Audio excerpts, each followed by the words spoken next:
Começa agora para todo o Brasil, IFA, por uma cultura de paz, com Ifadaió, Adetoyanga e Leboiba.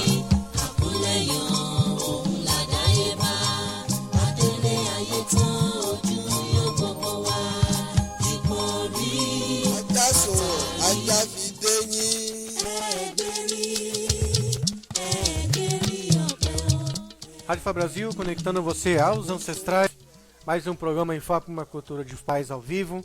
21 horas 4 minutos, horário de Brasília. Agradecer aqui os ouvintes que já estão aqui ficando online junto com a gente, principalmente aqueles que entram por celulares e tablets. Agradecer aqui ao Babá Roosevelt, que já ficou aqui comentando comigo aqui ao vivo no facebook.com/radiofabrasil. Então, facebook.com/radiofabrasil, nossa página oficial, né? O nosso site é radiofabrasil.com.br. Tem também um Android para baixar a Rádio IFA Brasil, o aplicativo da Rádio IFA Brasil no seu Android. Então é só você entrar na Play Store, digitar Rádio IFA Brasil e fazer o download e nos escutar. É muito fácil e muito rápido. Para quem não tem Android, é o TuneIn. Então baixa o TuneIn, que é o outro aplicativo. Digita lá Rádio IFA Brasil e nos procure e participe junto conosco aqui também. Então, aqui tem o Roosevelt, que curtiu também a nossa programação de hoje. Tem Luan Furlan, Rosângela Lopes, acho que é Rick que se fala, Rick Almeida, Luiz Carlos, Quilundi Neto, entre outros que estão curtindo a Rádio IFA Brasil, a gente também. Curtindo também na IFA Brasil, na nossa página IFA Brasil. Aqui dentro do nosso grupo do WhatsApp, quem quiser participar no WhatsApp da Rádio IFA Brasil, o DDD é 12 98151 0766, DDD 12 98151 0766, ok? É o nosso WhatsApp, então você manda a sua mensagem para mim, o seu nome, o endereço, que aí nós colocamos vocês dentro do grupo. Então tá aqui Ketine, que tá escutando a rádio, Yuri Recife, Yadi Bolá, que é minha mãe, tá aqui também, Magda Alice também tá participando, entre outras pessoas que vão aqui participar do IFA para uma cultura de paz. Hoje a entrevista é com... Posso chamar de doutor? Você já é doutor? Pode. Eu prefiro não usar o doutor. Me apresento o Eduardo Guariglia, que é meu nome. Ok, então a entrevista com o psiquiatra Eduardo Guariglia, é de São Paulo, formado na Universidade de São Paulo, que é a USP, em 2000. Fez residência médica em psiquiatria no Instituto de Psiquiatria do Hospital das Clínicas da Faculdade de Medicina da USP. Formação em psicodrama. Muito obrigado, Eduardo, por estar participando aqui conosco. E espero nos ajudar bastante com essa nossa atualidade, né, que está bem complicada. Uhum. O mundo tá se movendo muito, tá tendo muita discussão, muita briga. Nós estamos vivendo um momento muito bom aqui no Brasil, mas também no exterior. Acho que é bom trazer uma pessoa que tem essa formação para poder dar também uma contribuição para as pessoas aqui dentro da rádio. Nós não vamos fugir muito do tema Ori, que você já sabe o que é, mas vai explicar um pouquinho mais para as pessoas. Mas nós vamos tentar aqui passar a informação dentro do seu conhecimento.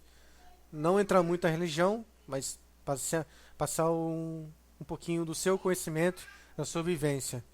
Primeiramente, gostaria que você falasse um pouquinho mais, dasse um pouquinho do seu currículo para todo ouvinte que está nos escutando agora. Muito obrigado. Uma boa noite.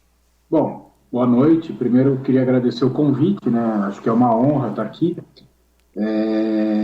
para poder falar, né, um pouco de como estão as coisas, proporcionar uma visão diferente, que eu acho que é o que você busca aí dentro do seu conhecimento, dos seus estudos, da sua prática. Acho que eu também busco dentro do meu estudo, da minha prática, ter uma visão crítica, né, e sobre o mundo que a gente vive e tentar melhorar a vida das pessoas no fim das contas, né?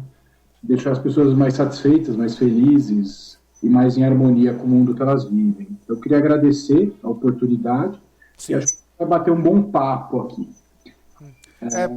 Primeiramente, por que você escolheu essa profissão?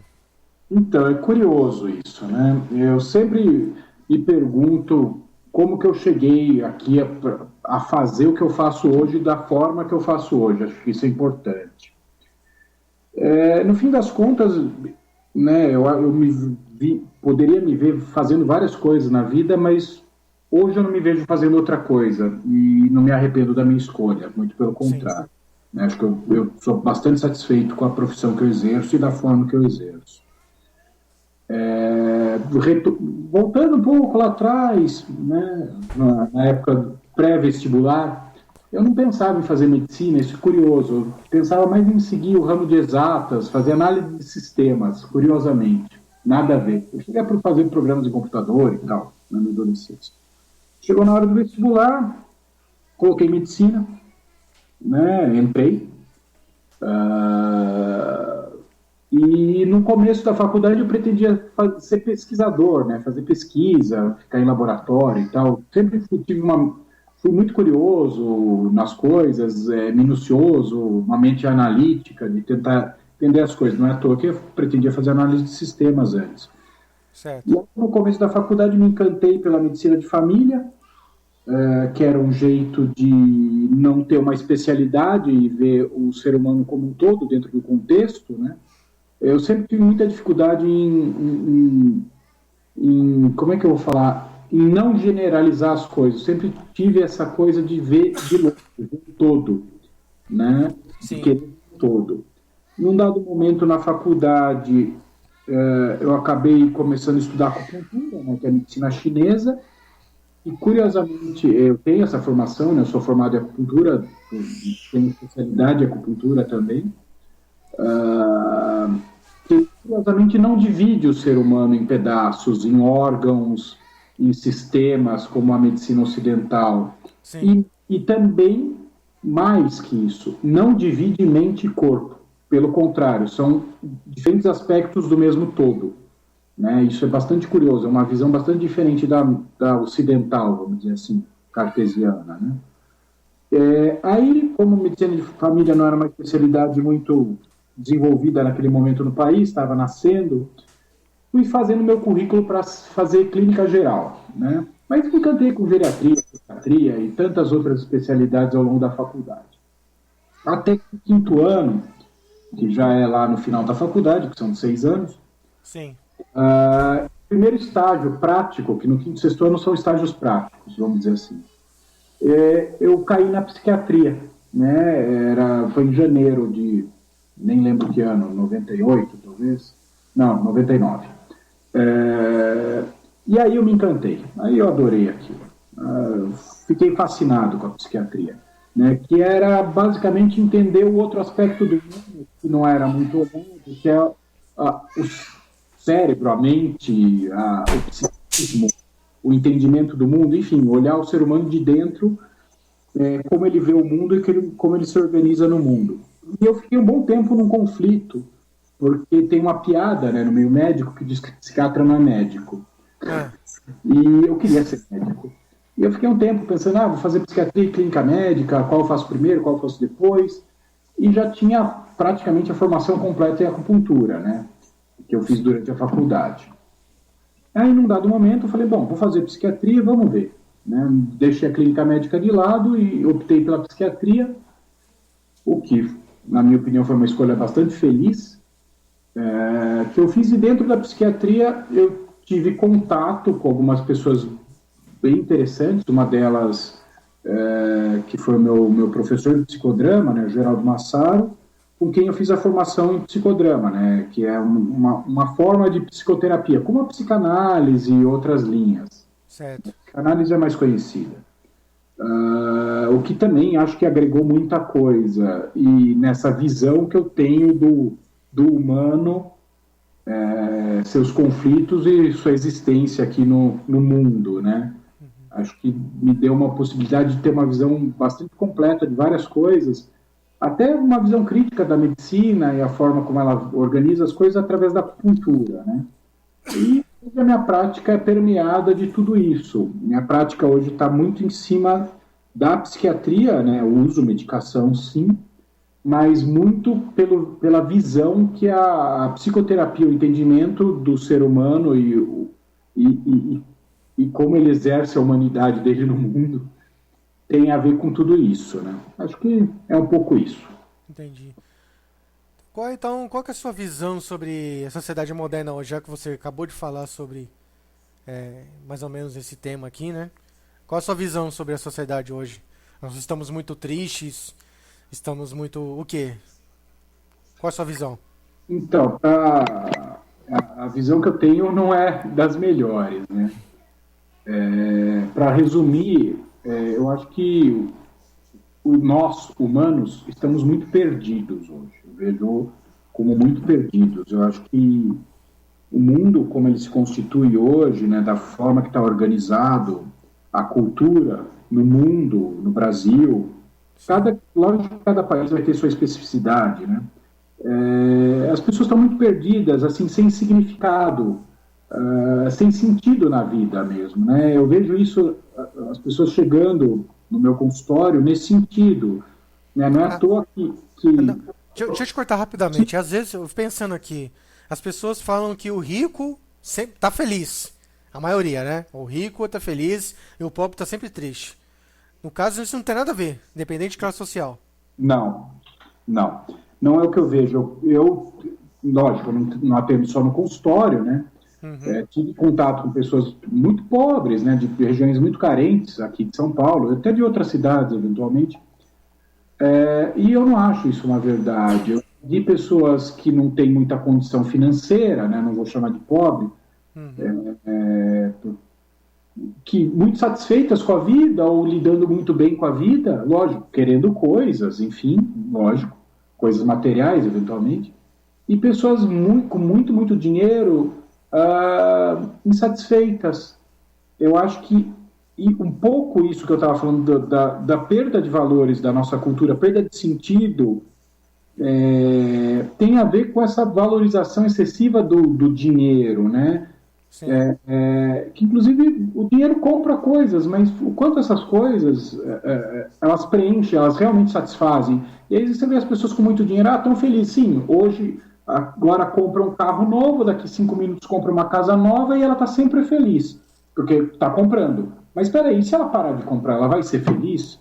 Essa compra está entrando em que lugar? Para preencher o quê? Que vazio, né? Sim. Isso que eu falo da perda do sentido. Espera aí, o sentido da vida, da existência humana aqui na Terra é comprar coisas? Não acho que seja, né? Não acho que seja.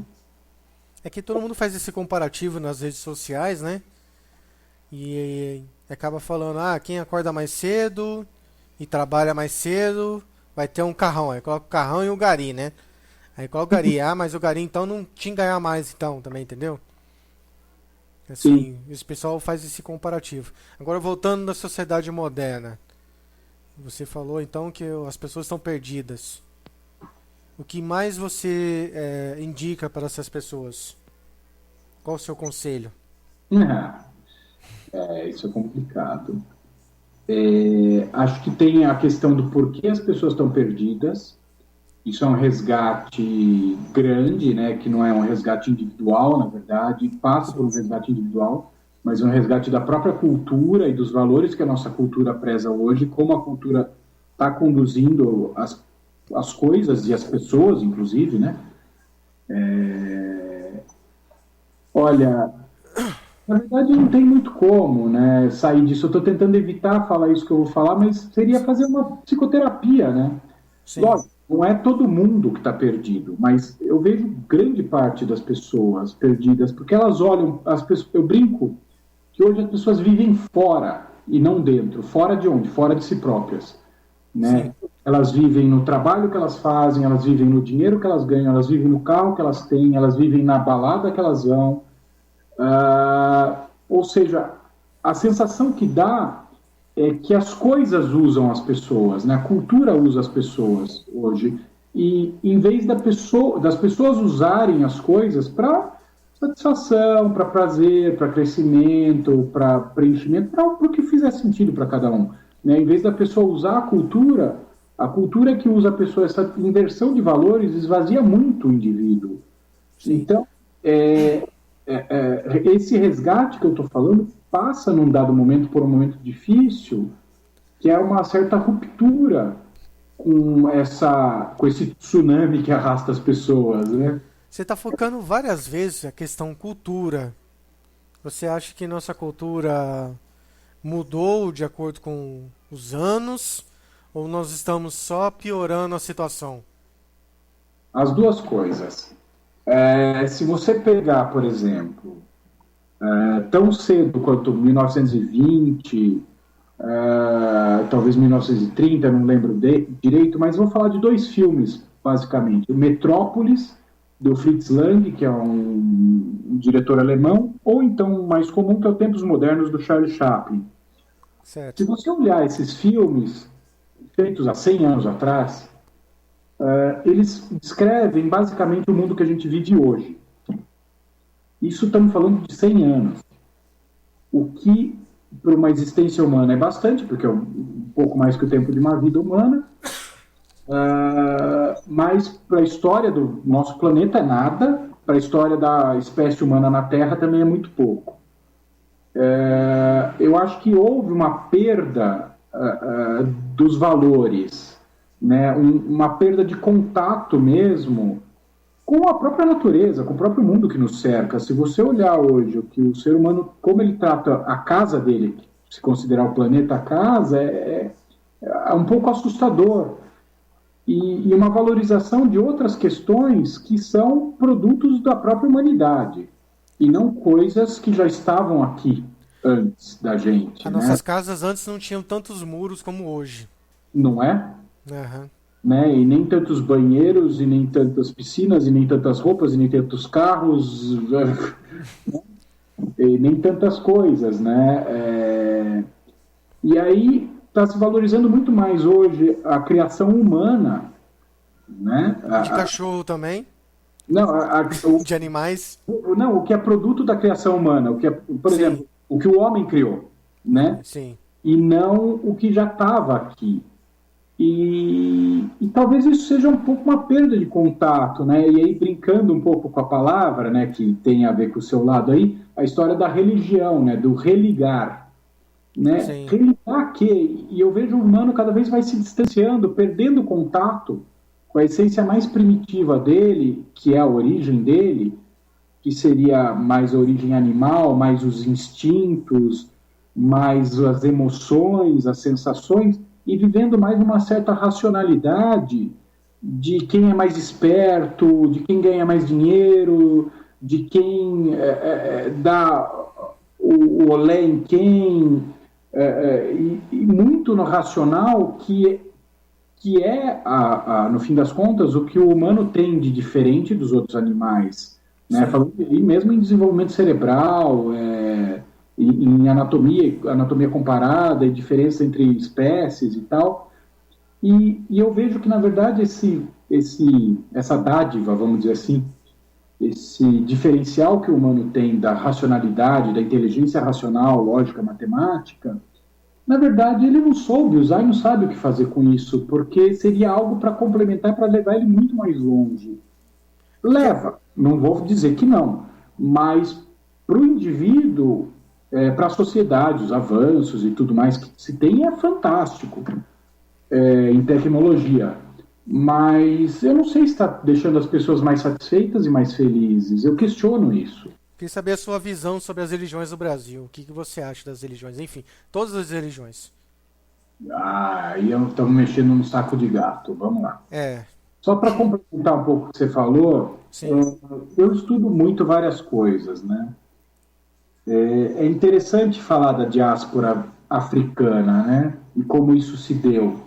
Né? É um exercício de poder, a cultura europeia pretensamente dominante e evoluída, o homem branco. Na verdade, o que regeu tudo isso foi o dinheiro, né? E a perda da essência dos valores que o africano teve no trajeto da África para a América, né? Sim. E o quanto que se tem aqui hoje de religião, né? Falando basicamente do candomblé e da Umbanda, que já a Umbanda já é um jeito de tentar inserir melhor. O candomblé já é um jeito de tentar resgatar a cultura africana, uma realidade completamente diferente, e que eles tiveram todos os valores, todos os ritos, tudo que eles prezavam completamente destruídos, né? A família, as tradições, Exato. as tribos, tudo destruído. E foi um jeito de tentar juntar tudo isso de novo dentro da repressão que eles viviam. E daí que veio o sincretismo, quer dizer, mais perda de contato de valor. E a Umbanda, na consequência, crítica nenhuma. Né? Não estou criticando nenhuma religião, muito pelo Sim, contrário. é a realidade, mas é o que eu falo. A gente precisa colocar isso na realidade de hoje, porque nós somos muito mais abertos para fazer qualquer coisa. Será que a gente tem que ainda resgatar o que acontecia lá atrás ainda? Será que a gente tem que menosprezar a nossos ancestrais? Sendo que eles já tentaram de tudo lá atrás. E por que que a gente tem que resgatar aquilo que aconteceu no passado? E manter isso na nossa cultura hoje? Porque a gente é considerado minoria. Mas eu acredito Sim. que nós não somos minoria. Nós somos até maioria. É que o povo ainda não se tocou que nós somos maioria. Enquanto não colocar isso na prática, não adianta só falar, colocar isso na prática, isso não vai mudar. E isso tem um pouco, né? Falando desse resgate, dessa essência, dessa coisa primordial, que é uma tentativa de dar sentido à existência humana aqui na Terra, Sim. vamos dizer assim, né? Porque aquelas grandes perguntas, de onde viemos, para onde vamos, o que somos, né? Aham. O que devemos fazer, quer dizer, na diáspora, e aí vou falar das religiões afro, né? Para depois falar das outras, houve uma perda desse sentido. Então, eu acho muito interessante esse resgate do aborígene, né? Da cultura aborígene, da cultura primordial, primitiva, de onde vem tudo isso, né? Sim. Da africanização. Porque houve uma perda, é fato que houve uma perda. Né? E a tentativa, o candomblé surge nessa tentativa de resgate das raízes. Agora encontrei a palavra que eu queria falar, raízes. Sim, tá. Das raízes, que é onde dá sentido. Não é à toa que isso está crescendo muito, né? De fato, as pessoas estão buscando mais porque se as raízes estavam lá, se foi desenvolvido isso durante milênios, quer dizer, fez muito mais sentido durante muito mais tempo, está muito mais preservado, está muito mais intocado, então faz sentido. Agora, falando das outras religiões, o que eu vejo hoje, né? E aqui no Brasil, especificamente,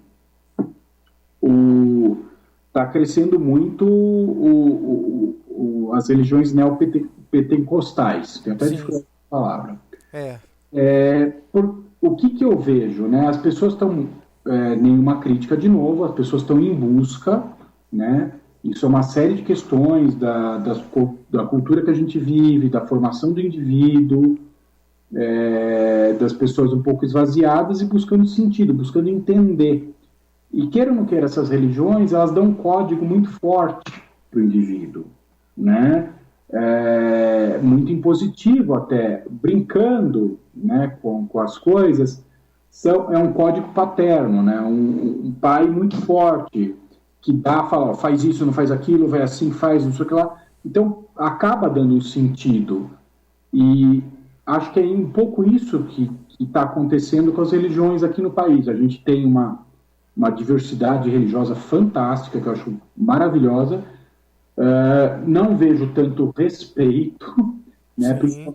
algumas religiões para com outras que deveria ter mais, porque cada um sabe do seu caminho e todos são válidos, né? E aí tem uma disputa de qual que é melhor, qual que é pior, qual que é o correto, qual que não é. Bom, a gente vê isso muito em relação ao judaísmo e ao islamismo, não aqui no Brasil, mas no mundo, né? Aqui eles até convivem mais pacificamente.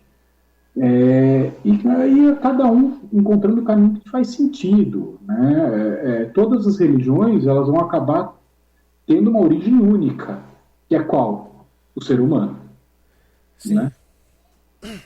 Você acha que as pessoas precisam de religião para melhorar a vida? Olha, Uma eu vou, pergunta bem forte, porque será que elas precisam de uma religião para melhorar a vida? então, eu vou dar uma resposta dúbia, um pouco brincalhona até, para não falar pouco sacana. Sim e não. Sim, como? O religar é necessário, né? É essencial. E aí eu estou diferenciando o que normalmente se entende por religião e, e o que eu vejo como religião, vamos dizer assim. Ou o que Sim, deve ser visto, não sei, aí é muita pretensão minha também. Se você parar para pegar, e eu estudo muita religião, li muita religião, até pelo meu contato com a acupuntura, eu estudei muita religião oriental, né? Hinduísmo, budismo, taoísmo, que dá pra, pode até se dizer que são filosofias, enfim, e religiões em geral, né? Sempre estudei muito isso. E é curioso olhar como essas religiões orientais colocam a perspectiva sobre a qual elas olham, né? Elas não têm esse olhar de fora, né? Por exemplo, o Deus católico, vamos falar assim, ou sim. das religiões cristãs, vamos dizer assim, que é uma pessoa lá fora olhando o que você faz e te julgando e te aprovando ou não. Elas olham como mais o Deus interno, né? Tanto que eles têm o Namastê, que é o cumprimento à divindade de cada um, né? Que é assim, você é que rege sua vida, né? É você que tem autonomia sobre sua vida, você que vai saber se o que você está fazendo é legal ou não. O conceito de certo e errado é um pouco mais complicado. Eu prefiro usar se é saudável ou não sua atitude, né? Sim. E, e aí você não precisa de um sacerdote lá fora te conduzindo como intermediário, como mensageiro. Você é o próprio mensageiro de si mesmo. Você ganha uma autonomia muito grande, uma responsabilidade muito grande. O que você perde? Alguém cuidando de você, o que ao mesmo tempo te coloca numa posição de irresponsabilidade, o que é bom e é ruim, né? Porque o outro vai exercer uma certa autoridade sobre você, uma certa condução. Então, esse religar do indivíduo consigo mesmo, e quando eu digo consigo mesmo, eu estou dizendo algo muito amplo, porque é essencial, voltando à sua pergunta, né? Senão eu vou me Sim. perder também. Então, esse religar, essa religião de resgate das raízes, resgate do interior, do que está dentro da gente, que é muita coisa, é essencial para ter sentido na vida, para ser feliz, né? Para ser saudável, para ser pleno. Se isso vai passar por uma religião, seja judaísmo, cristianismo, islamismo, umbanda, candomblé, espiritismo, como é que você diz, o culto de matriz africana, Sim. ou evangélica, alguma que seja, isso é o indivíduo que vai dizer. Agora, não dá para considerar, é o que acontece na maioria das vezes, que isso é a questão, porque está fora, como eu disse, né? As pessoas estão vivendo fora. Antes tem que viver dentro. E a gente tem muita coisa dentro, né? Se a gente for parar para pensar o que representa os orixás, as forças que eles representam são energias primitivas que nós somos consequência delas, vamos dizer assim. Nós somos manifestações delas, vamos dizer assim, já usando até outras religiões, né, que eu tive a oportunidade de estudar, Sim. né? E nós somos canais para que elas se manifestem, vamos dizer assim. Uhum. Então é essencial o si próprio. É uma coisa que nós não vemos, tipo, na nossa cultura. Não é normal isso. Não, não, é muito diferente. Eles rezam muito, eles prezam muito o ritual, a tradição, os ancestrais, né? Para eles é muito importante E a nós questão. temos isso na cultura iorubá e não se vê muita gente respeitar isso. Oi? Nós temos aqui na nossa cultura iorubá a forma de falar com os orixá, que cada um tem uma forma de se conversar. Um pode falar em pé, o outro pode falar sentado ou ajoelhado. O jeito que se dá a água, o jeito que se dá o dendê. Enfim, nós temos tudo isso aí. Entrar no local tem que tirar o sapato também. Enfim, até uma vez você me falou comigo, né? Que tem muito... Da onde que saiu esse Yorubá, né? Da onde que saiu esse dialeto, depois virou idioma, né? Como é que foi uma cultura ocidental até, porque é o Ocidente na África, né? É a África Ocidental, né? Sim. Mas tem muita da África Oriental. Sim. Tem muitos costumes da África Oriental. Aqui tem uma fala da Quetine, lá no Rio de Janeiro. Eu achei interessante. Vou te dizer aqui para todos os ouvintes também. Vejo algumas pessoas perdidas. Algumas? Eu vou falar muitas, né? Bastante. Vivendo fora da religião. Ah, tá. Então ela falou assim: vejo algumas pessoas perdidas vivendo fora da religião, valorizando roupas deslumbrantes, fios de contas volumosas e não valorizando as heranças deixadas pelos nossos orixás. Realmente tem gente perdida, desorientada. Eu vou dar um parâmetro que o senhor... Desculpe. Eduardo, pode chamar o senhor também, não tem problema, né? Não, eu prefiro Eduardo só. Eduardo. As pessoas colocam muito a questão do orixá, né? Mas as pessoas esquecem que a gente tem que valorizar os nossos ancestrais. Tô falando pai, mãe, avô, que é o que a gente conversa muito, né? A valorização do berço, né? Sim. O impacto que eles têm na nossa Constituição, né, é gigantesco, né? E isso, brincando, né, a gente conversou um pouco sobre isso também já, a questão do ori, do orixá, dos ancestrais, né? A gente tem até uma pequena divergência, a gente precisa afinar um pouco isso.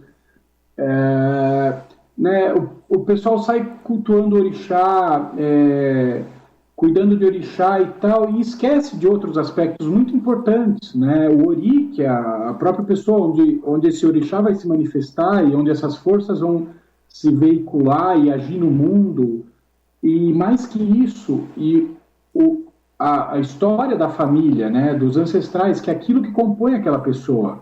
Eu brinco que cada indivíduo ele é composto basicamente de duas metades, pai e mãe, e assim sucessivamente. Então, eu que estou aqui, recebi uma série de conteúdos do meu pai, uma série de conteúdos da minha mãe, e mais que isso, da relação entre eles. E eu sou produto direto disso. E a influência que esse conteúdo que vem do pai e da mãe e da relação entre eles tem sobre mim é determinante, né? O indivíduo é produto da sua própria história, produto da sua biografia. E a gente fica brigando com isso o tempo todo, e às vezes se pega fazendo coisas na vida que a gente não tem ideia do porquê está fazendo, que não está dando certo. E que estão lá na nossa história, da nossa família, há gerações. E aí, nenhuma crítica, né? Até porque eu valorizo isso. E aí, às vezes, o pessoal vai buscar uma religião tentando consertar coisas que muitas vezes não tem a ver com a religião. Então, a história daquela família, ou daquela pessoa, daquele indivíduo. E aí pode dar um pouco de conflito, pode dar um pouco de problema. Então, seria...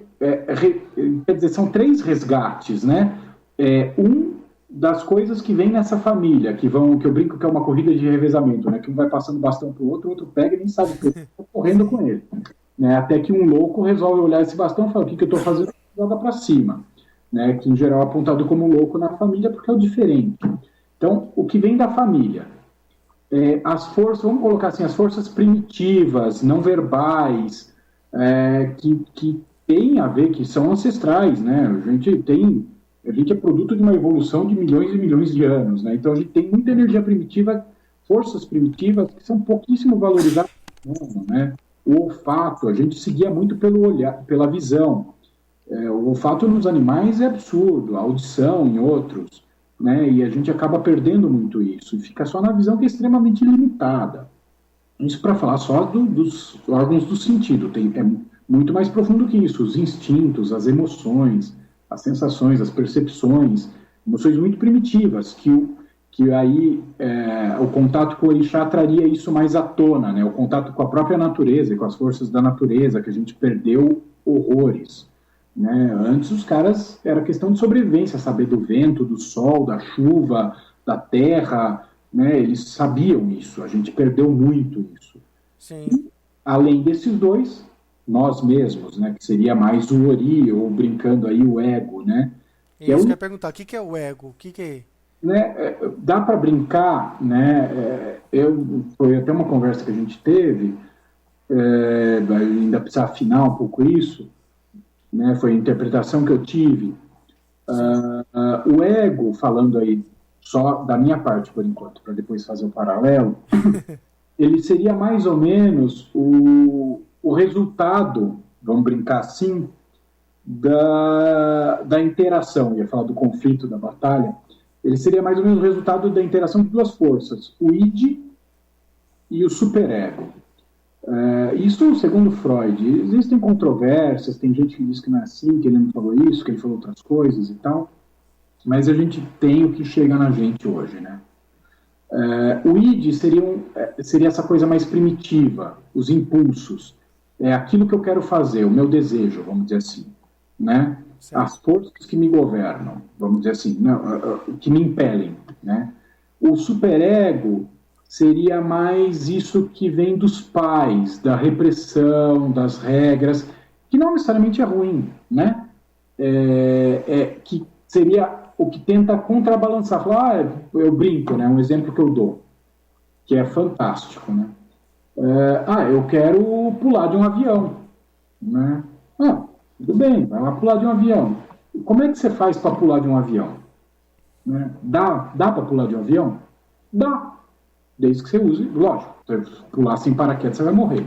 Dá para pular de um avião. Mas é melhor você fazer com paraquedas, vai lá, faz um curso, tal, aprende, que é a brincadeira entre o medo e o desejo, né? Basicamente, falando grosseiramente, o id seria o desejo e o superego o medo. Como é que eu faço isso, né? Tem pessoas que se atiram no desejo e fazem as maiores besteiras, tem pessoas que se prendem pelo medo e não fazem nada.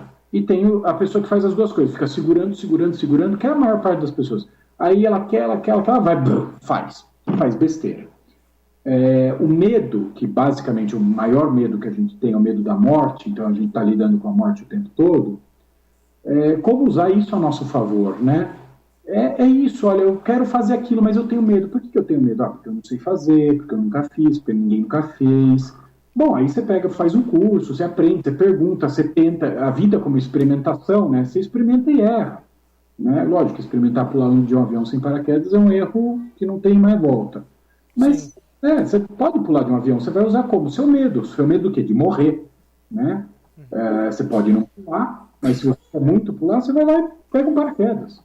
Né? Hoje tem aquela wing, né? Eu não lembro o nome, que os caras pulam e vão voando, literalmente. E aí, basicamente, o resultado dessa interação entre medo e desejo, id e superego, seria o ego, que é o campo, né? Falando poeticamente, é o campo de batalha do id e do superego, que é o indivíduo, é o que ele faz, o que ele deixa de fazer, como ele faz, como ele se constitui, que forças que dominam, que forças que ganham, qual o resultante desse jogo. Brincando, lógico que aí eu passo a palavra para você, né? Isso está com base num texto que eu li, do Reginaldo Prandi, um texto interessante que tem a ver com a minha área, que a visão que eu tive, que o id, esse campo dessas forças mais primitivas, mais primordiais, mais animais, vamos brincar que seriam as forças dos orixás. Daria para fazer esse paralelo. O superego, que tem a ver com aquilo que os nossos pais reprimem, ou aprovam, ou controlam, que é mais ancestral, Egungun, talvez, não sei. Aí deixo para você. E o ego, com certeza, seria o Ori, né? Que é o campo onde tudo isso rege. E isso que eu vejo, às vezes, as pessoas não vendo a importância de cuidar de si próprias, ou seja, do Ori, né? Cuidando muito do orixá, e aí vem o orixá, não sabe o que fazer com aquela força, se embanana tudo, se perde completamente, porque não tem Ori, né? E aí você pode ver, né, no que eu tenho lido aí, no fim das contas, quem pode mais, né? Tem aquela disputa do Ori com os orixás, e o Ori ganha, né? O Ori, acima de tudo, o Ori vem antes, né? Ele que é o campo de atuação aí para essas forças, né? Enfim, é um pouco como eu penso, né? Como eu estou entendendo nesse momento, dentro das pesquisas que eu estou fazendo, dos estudos que eu estou fazendo.